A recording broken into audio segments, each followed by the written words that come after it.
Fédération Open Space Makers vous présente la réglementation et les biens à double usage. C'est parti! Qu'est-ce qu'un bien à double usage? Selon la définition usuelle, relèvent de cette catégorie les biens, équipements, y compris les technologies, mais aussi les logiciels, ainsi que le savoir-faire immatériel ou intangible. Ainsi, l'échange d'informations entre plusieurs personnes peut également être soumise à ces réglementations. Et pour quel usage alors? Pour toute utilisation, tant civile que militaire, pouvant entièrement ou en partie contribuer au développement, à la production, au maniement, etc. d'armes de destruction massive. Les biens à double usage, transférés ou exportés, sont soumis à la réglementation du contrôle des exportations. Par transfert ou exportation, on entend tout échange entre des personnes situées sur des territoires différents ou de nationalités différentes.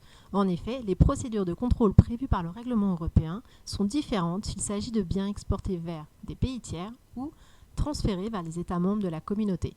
En conséquence, toute personne physique ou morale qui décide de transmettre ou de mettre à disposition des logiciels ou des technologies, par voie électronique notamment, est considérée comme exportateur au sens de cette réglementation. Le contrôle des exportations des biens à double usage s'appuie largement sur le règlement européen qui prévoit des procédures de contrôle différentes pour les biens exportés vers des pays tiers et pour les biens transférés vers les États membres de la communauté. Pour les exportations, l'interdiction est le principe, l'autorisation l'exception. L'annexe 1 du règlement européen liste les biens à double usage soumis à un contrôle lors de leur exportation hors de l'Union européenne. Ces biens font l'objet d'une licence générale, globale ou individuelle. Les biens qui ne figurent pas à l'annexe 1 du règlement peuvent également être soumis à cette réglementation par application de la clause catch-all. Pour les transferts intracommunautaires, l'annexe 4 du règlement fixe les conditions d'autorisation applicables à certains transferts. Pour certains biens, notamment les biens les plus sensibles, le transfert de ces biens ne pourra être effectué que sur autorisation préalable. En revanche, pour les transferts intracommunautaires des biens non repris à l'annexe 4 du règlement mais repris à l'annexe 1 du règlement n'exige pas de licence particulière.